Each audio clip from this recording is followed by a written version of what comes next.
जहाँ तक मैं समझता हूँ कि जिन महापुरुषों की हम चर्चा कर रहे हैं, तो सच्चाई तो ये है कि जब यहाँ अभी 5 अप्रैल को सम्राट अशोक महान की जयंती हम लोगों ने मनाई, और सम्राट अशोक महान का जो शासनकाल रहा है वो ऐसा शासनकाल था जब ये देश सोने की चिड़िया कहलाता था, विश्व गुरु कहलाता था। हर आदमी को पढ़ने लिखने की स्वतंत्रता थी, सब लोगों को आपस में राजा से सवाल करने की आज़ादी थी।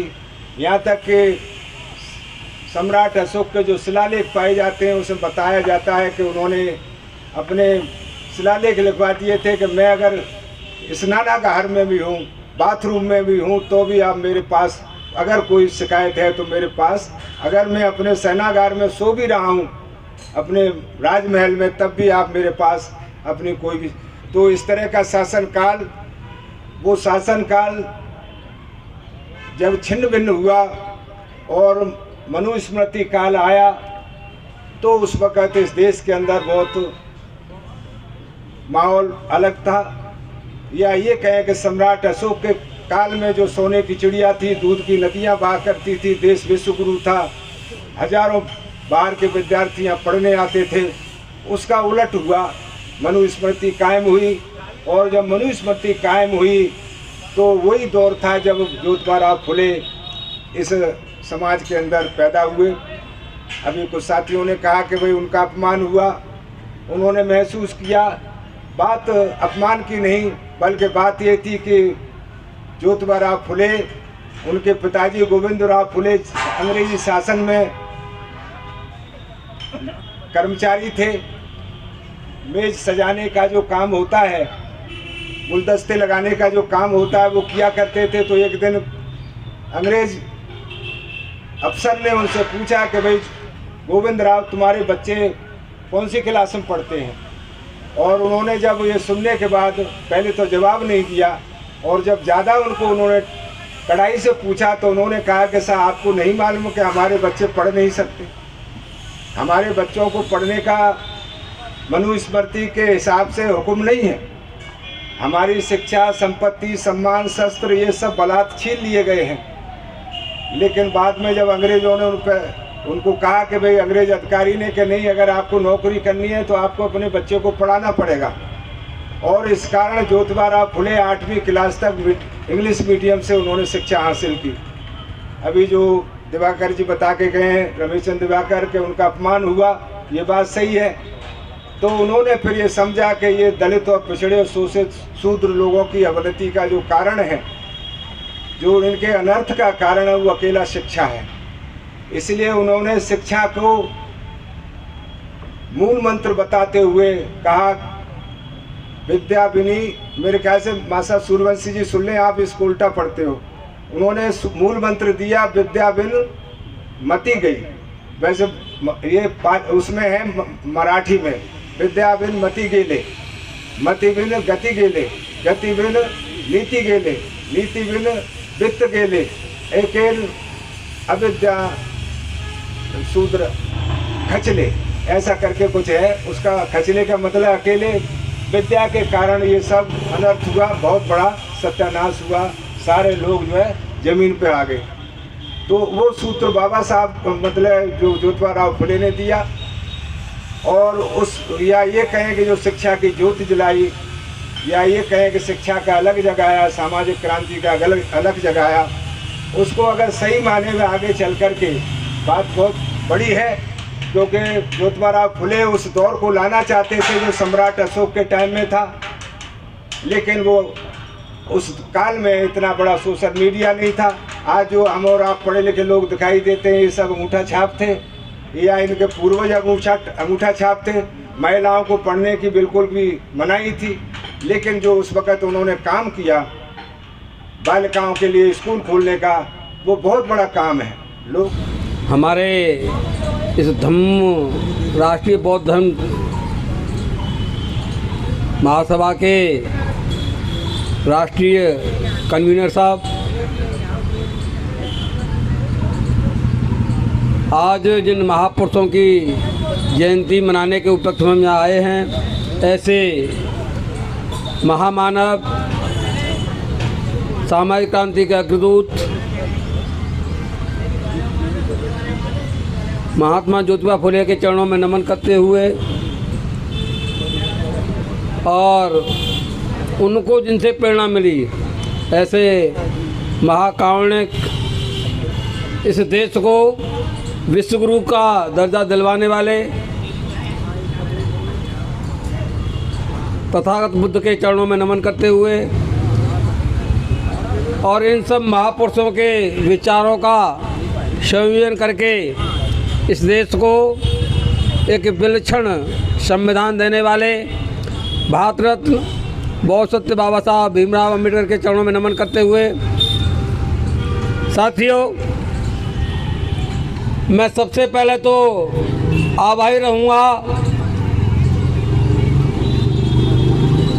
राजा राम आनंद जी और उनकी टीम का, क्योंकि उन्होंने जिस विचार से, जिस नीति से, जिस धम्म की वजह से देश विश्वगुरु कहलाया, उसके बैनर तले मैं जानता हूँ, क्योंकि उन्होंने वो हमेशा ऐसा कार्य करते हैं जो दुष्कर होता है, जो दुरूह होता है। आज उन्होंने राष्ट्रीय बौद्ध महासभा के बैनर तले ये जो कार्यक्रम किया, इसके लिए मैं उनको बहुत बहुत साधुवाद देता हूँ। साथियों, किसी ने लिखा है कि न सूरत बुरी है न सीरत बुरी है, और बुरा है वही जिसकी नीयत बुरी है। ये इसलिए भी कि लोग अधिकार तो मांगना चाहते हैं, कर्तव्य नहीं करना चाहते। हम अपनी विरासत पे अधिकार तो जमाना चाहते हैं, लेकिन उस विरासत को आगे बढ़ाना नहीं चाहते। काश इन महापुरुषों की जो जयंती मना रहे हैं हम, अगर उनके सपूत होते तो ये दिन देखना नहीं पड़ता कि संविधान प्रदत्त अधिकारों के लिए हम कटोरा लेकर के, हम करबद्ध होकर के याचना कर रहे हैं, अथवा ये सोच रहे हैं कि हमें संविधान प्रदत्त अधिकार नहीं मिले। लोगों ने सत्ता भोगी, लेकिन सत्ता भोगने के बाद जो उनका लक्ष्य था वो उस लक्ष्य को पूरा नहीं कर पाए। मैं इस अपेक्षा के साथ, इस निवेदन के साथ कि कर्मवीर के पथ का हर पत्थर साधक बनता है, दीवारें राह बताती है जब मानव आगे बढ़ता है। साथ ही शिक्षा के माध्यम से लोगों को जागृत करूंगा और समाज को मजबूत करूंगा, और इतना मजबूत करूंगा कि जब ये लोग जान जाएंगे ना तो समाज अपने आप खड़ा हो जाएगा। तो इसलिए उन्होंने सबसे पहले अपनी पत्नी को लिया और पत्नी को शिक्षित किया, और शिक्षित करके शिक्षा के क्षेत्र में उतारा। जिस समय शिक्षा के क्षेत्र में उतारा तो उनके घर के लोग ही, विरोध ऐसा नहीं है विरोध आप बने हुआ, सब जगह हुआ, जरूर होगा। अच्छा काम करोगे तो जरूर होगा, अच्छे कामों के लिए विरोध होता है। तो उनका विरोध तो उनके घर वालों ने किया था। उन्होंने अपने पापा से पूछा कि पापा जी मुझे ये बताओ कि इसका कारण क्या है, मुझे बेइज्जत क्यों किया? कि बेटा मुझे भी नहीं मालूम, तुम ऐसे काम करोगे तो बेइज्जती होगी, तुम शिक्षा का काम करोगे तो बेइज्जती होगी। शिक्षा का अधिकार किसी को नहीं है तो तुमको भी नहीं है, जब उनको नहीं मिली तो तुमको नहीं मिलेगी। ये परंपरा है, परंपरा में रहना ही पड़ेगा। तो उन्होंने कहा ये परंपरा में रहना पड़ेगा, इस परंपरा में मैं तो नहीं जाऊँगा। तो उस परंपरा में नहीं रहे। बात बहुत सी है, उनके ऊपर गोबर फेंके, परेशान किया, दो जोड़ी कपड़े लेके जाने पड़े, किन हालातों में स्कूल चलाया।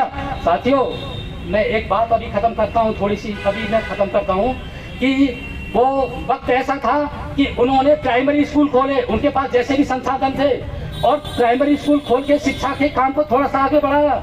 उन्होंने ये भी देखा कि समाज में लोगों को पानी तक नहीं मिला, पानी तक नहीं मिला। तो 1862 में पहला कुआं उन्होंने बनाया, और that was open to all, वो सभी के लिए खोल दिया था। उन्होंने ये मैसेज देने की कोशिश की थी। बात यह नहीं कि स्कूल बनाया, बात यह थी कि उन्होंने मैसेज दे दिया कि इन पर सभी लोगों का अधिकार है और सबको मिलना चाहिए। और साथियों, सामाजिक क्रांति की बात आए तो उनको सामाजिक क्रांति के पितामह इसलिए कहते हैं क्योंकि उन्होंने 1873 में सत्यशोधक समाज की स्थापना की थी। सत्यशोधक समाज की स्थापना की और इस मनुवाद को मिटाने की कोशिश की। साथियों याद करिए, 2 साल भी नहीं हुए थे 1873 को, तो उनको काउंटर करने के लिए 1875 में आर्य समाज की स्थापना कर दी थी, हिंदूवादी व्यवस्था को आगे बढ़ाने के लिए। और आज भी आर्य समाज जिंदा है और हमारा सत्यशोधक समाज उसका अता पता कुछ भी नहीं। तो महात्मा ज्योतिबा फुले बाबा साहब के गुरु रहे हैं। इन्होंने सामाजिक क्रांति के लिए सबसे बड़ा काम किया। हमारे जितने भी महापुरुष हुए उन्होंने एक बात कही है कि राजनीतिक क्रांति हो पाए नहीं हो पाए तो कोई बात नहीं, हमारी सामाजिक जड़ें बहुत मजबूत होनी चाहिए। सामाजिक जड़ों का मजबूत होने का मतलब ये है कि हमारा भाईचारा बनना चाहिए। और इसी पूरी व्यवस्था बाबा साहब ने हमको भाईचारा, भारतीय संविधान को तो पढ़ के देखें, देश की एकता अखंडता के लिए, हर व्यक्ति के सम्मान सम्मान के लिए, उसकी शिक्षा के लिए, उसके विकास के लिए, पूरे देश के विकास के लिए बिल्कुल मार्ग बना के दे दिया है। लेकिन बात केवल इतनी है कि हमको केवल चलने भर की बात है, हम चल नहीं पा रहे हैं। हम चल क्यों नहीं पा रहे हैं? साथियों, मैं ज्यादा बात नहीं कर रहा, मैं एक शब्द में बात खत्म करता हूँ कि बाबा साहब ने जो संविधान लिखा, संविधान लिखा ही नहीं, इसको इनेक्ट कराया। आप इसकी स्टार्टिंग को देखिए तो उसमें जो स्टार्टिंग हुई है, B the people of India, B the people of India, B the people of India बनने की तो कोशिश करें। बी हम बन जाते हैं, बनना क्या चाहते हैं? मैं दिवाकर बनता हूँ, मैं जाटव बनता हूँ, मैं बौद्ध बनता हूँ, मैं मुस्लिम बनता हूँ, मैं हिंदू बनता हूँ, मैं पता नहीं क्या क्या बनता हूँ, मैं अन्य चीज बन जाऊंगा, लेकिन be the people of India नहीं बनना चाहते। जिस दिन be the people of India बन जाओगे, आप कुछ मत बनिए, you try to become a citizen of the country. जिस दिन सिटीजन ऑफ द कंट्री बन गए ना, तो उस दिन सब कुछ हासिल हो जाएगा, देश को बहुत आगे ले जाएंगे।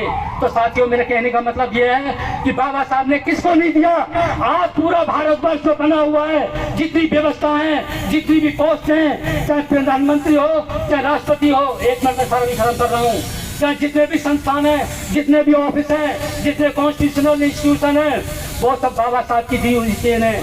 और साथियों, बात लड़ाई जो है व्यक्ति की नहीं है, बात सिस्टम की है। आप परेशान क्यों हैं? आप दुखी क्यों हैं? आप बर्बाद क्यों हैं? ये लड़ाई सिस्टम की, सिस्टम से है। बाबा साहब ने सिस्टम बना के दे दिया और इस सिस्टम को नहीं अपनाना चाहते।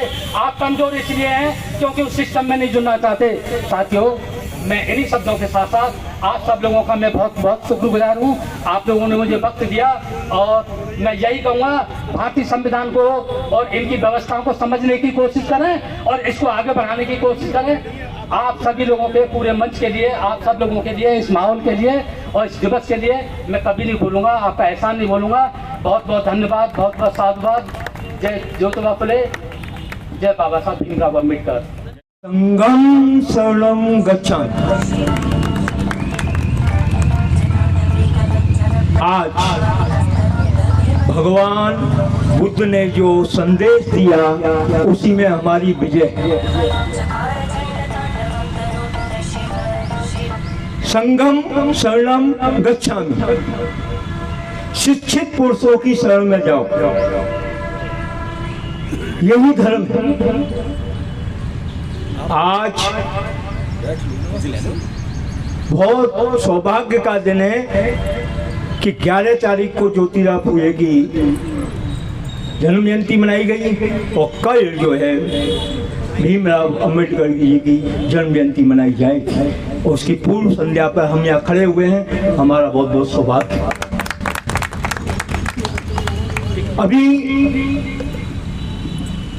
बात हुई कि ज्योतिराव फुले ने जो शंख फूका था शिक्षा का,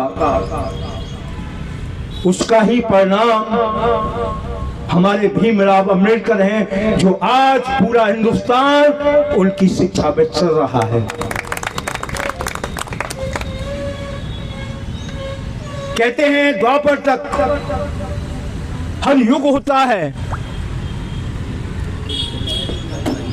हर युग बताया कि कृष्ण का योग, द्वापर, त्रेता युग राम का, पर ये कलयुग जो है वो तो विज्ञान का है, वो तो महात्मा बुद्ध का है, भगवान बुद्ध का है।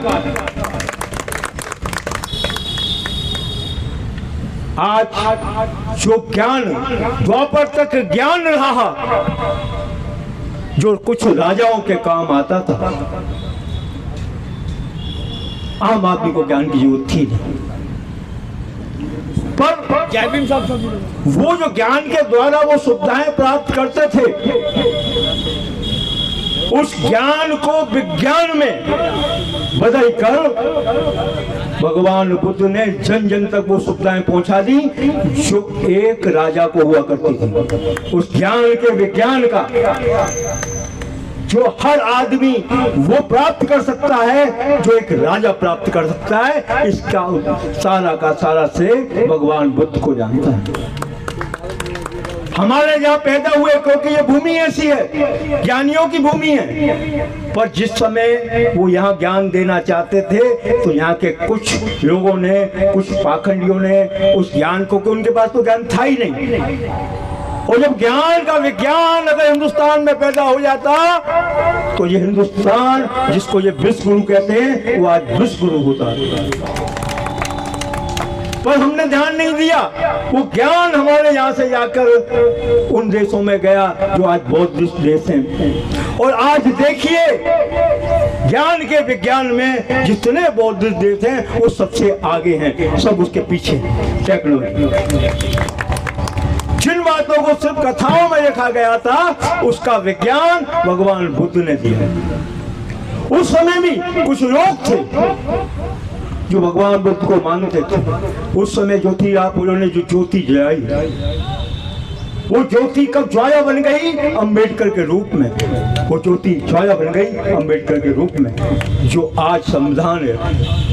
अब हम कहते हैं कि हमारे साथ अत्याचार हुआ, बिल्कुल सही बात है, अत्याचार हुआ, पर अब तो हमारे हाथ में चक्र है, ये संविधान है। अब अत्याचार सहते क्यों हो? सहते क्यों हो? तुम्हारे हाथ में तुम्हारी संख्या ज्यादा, तुम्हारा बल ज्यादा, परंतु बुरा मत मानना, हमें कुछ लोगों की गुलामी करना छोड़ना पड़ेगा, अपने ही व्यक्तित्व पे वापस आना पड़ेगा। वास्तव में क्यों कि शिक्षा की बात हुई, आज तो हम शिक्षित हैं, पर हम एक मत नहीं है। क्या नहीं है? एक मत नहीं।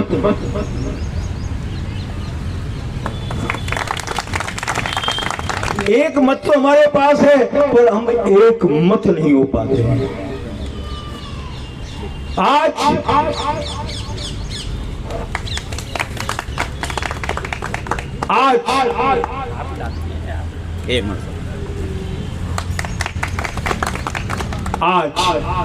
आज हम यहाँ बैठकर बोल सकते हैं, वो संविधान की देन है।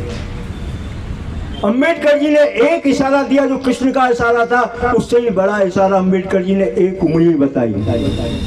इसी उंगली का खेल है। उन्होंने कहा एक हैं जाए आप ही एक रहेंगे, दुनिया में तुम जैसा दूसरा पैदा ना होगा। हमें क्या करना है? क्योंकि हमें राजा बनने की जो शिक्षा संविधान में दी है, हमें उसे प्राप्त करना है। हम राजा बन सकते हैं, हमारा अधिकार है। सबसे ज्यादा संख्या पर कारण वही कि हम बट जाते हैं।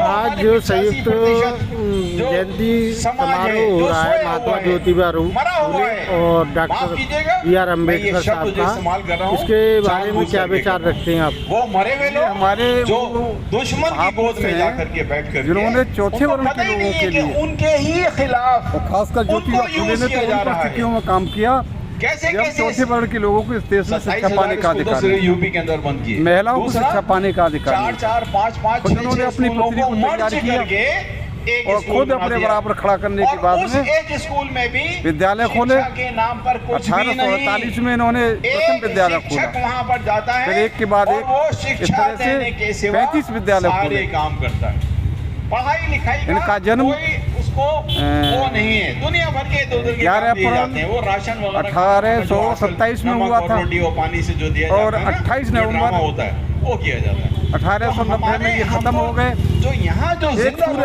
अस्तु हो गया दलितों का, पिछड़ों का, मजलूमों का, महिलाओं का। और ठीक एक वर्ष बाद बाबा साहब 1991 1891 बाबा साहब का जन्म हुआ। हमारे लिए साजिशें की जा रही हैं, जो ज्योतिबा हम फुले समझदार के लोग उनको अधूरे काम थे, खड़े होकर के बाबा साहब जाकर ने के गहराई आंदोलन करें। समझा, अगर समझने के बाद संविधान जिंदा है, क्योंकि हमारा संविधान हमें आंदोलन करने की इजाजत देता है। शिक्षा पाने के बाद में तो हमें अपने बाबा साहब के मुकाबले हमें सड़क पर उतरना होगा। सब ज्योतिबा फुले के बाद में कोई दूसरा विद्वान हुआ है, बहुत बहुत शुक्रिया। जय भीम। तो बाबा साहब हुए हैं। जय संविधान। उन्होंने 2 वर्ष 11 महीने 18 दिन में भारत का संविधान बनाया, अब मैं जिसमें स्त्रियों को शिक्षा पाने का अधिकार, जी से कहूँगा आए, आम लोगों को संपत्ति का अधिकार, आम लोगों को वोट डालने का अधिकार, आम लोगों को अपनी बात कहने का अधिकार, ये सारी चीज़ें भारतीय संविधान में निहित की। 300 संविधान में 22 भाग हैं, 12 अनुसूचियाँ हैं, 395 धारा हैं। वो धाराएं समाज के हर पहलू पर हर व्यक्ति के काम आ रही हैं, जिससे देश चल रहा है वो भारत का संविधान है। आज एक लंबे समय के बाद और इस सीरीज के जितने इस भी देश में बाबा साहब की जो उंगली का इशारा है कि मेरे दलित पिछड़े मजलूम मिलकर के इसकी पार्लियामेंट में कब्जा करो। जब तक इसकी पार्लियामेंट हमारे हाथ में नहीं होगी तो हमारे लिए जो भारत के संविधान में मूलभूत अधिकार दिए हुए हैं वो न लागू हुए हैं और न ये जो सरकार में उनकी मंशा है उन्हें लागू करने की है। बिल्कुल ऐसे अब समय आ चुका है, कोई फर्क नहीं ये था। जितने लोग हैं तो हम जातियों से हट करके जाति छोड़ो समाज जोड़े के घेरे में आना चाहिए।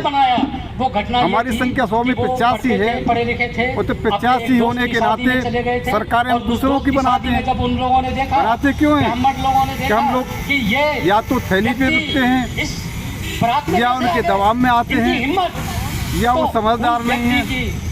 महात्मा उन्हें हमें जागरूक करना है। मार मार के ये जो कार्यक्रम चल रहा है इसमें लगभग 12-14 जाति के लोग हैं। अगर यही लोग फील्ड में उतर के नीचे काम करें तो हो सकता है बहुत बड़ा काम हो जाएगा। आज जो सर आपने कार्यक्रम कराया है महात्मा ज्योतिबा फूले और डॉक्टर BR अम्बेडकर की जयंती संयुक्त जयंती समारोह के बारे में क्या विचार है? बहुत बहुत धन्यवाद। आज की आवाज़, अलीगढ़ की आवाज़, शैलेंद्र जी। ये आज जो कार्यक्रम हो रहा है ये राष्ट्रीय बौद्ध महासभा ने आयोजित किया है और खुशी की बात है कि इस कार्यक्रम में जो ज्योतिबा फुले और बाबा साहब अम्बेडकर की जन्म जयंती का संयुक्त जन्मोत्सव है, उसमें पूरे शहर भर के विभिन्न जातियों के लोग, विभिन्न समुदायों के लोग बड़ी तादाद में शामिल हुए। सभी ने बहुत ही सुंदर विचार रखे और आगे के लिए हमको लगता है कि जो अभी तक हम महापुरुषों की जयंतियां अलग अलग जातियों के माध्यम से मनाते रहे हैं तो उसमें कमी आएगी और निश्चित ही अगले वर्ष जो भी जयंती समारोह होंगे तो उसमें दूसरे समाज के लोगों को, दूसरी जातियों के लोगों को भी आमंत्रित किया जाएगा।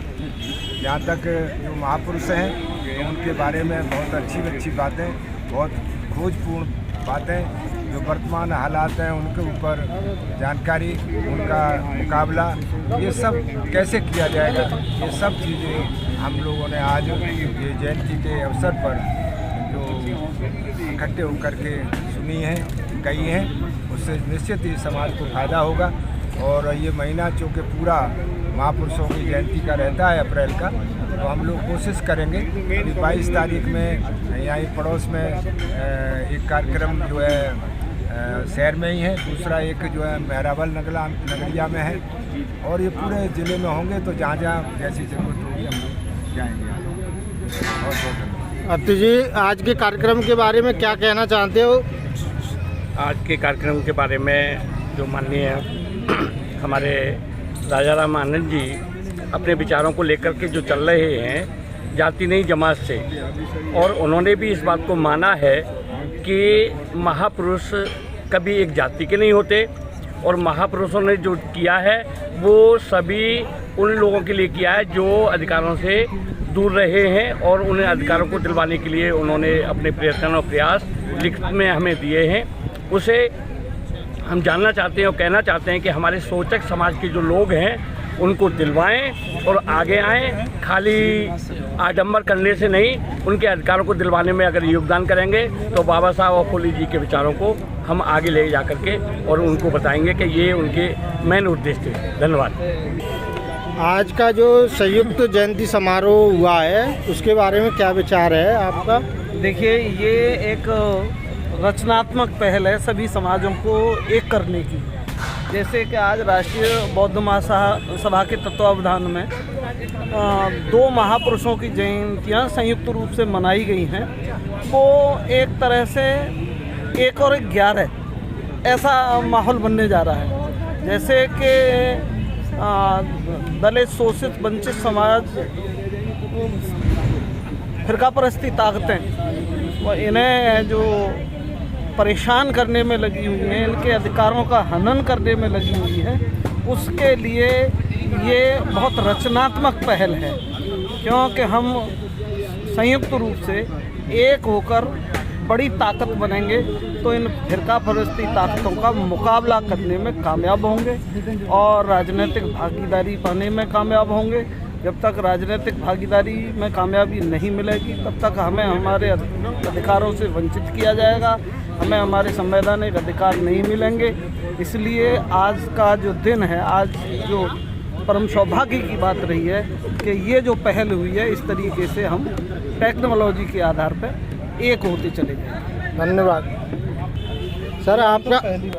आपका परिचय क्या है और आज की जो संयुक्त जयंती समारोह हुआ है उसके बारे में 2 शब्दों में क्या कहना चाहते हैं? मेरा नाम ज्योतिवीर सिंह है, मैं रिटायर्ड इंस्पेक्टर पुलिस का और यहाँ सिद्धार्थनगर में रहता हूँ। आज ये जो ज्योतिबा फुले साहब और डॉक्टर बाबा साहब अम्बेडकर संयुक्त जयंती जो हो रही है, तो ये हमारे महापुरुष हैं। ज्योतिबा फुले ने जब शूद्रों की दशा बहुत खराब थी, बड़े जोरों पे थी, तब जो है स्कूल खोलकर शिक्षा का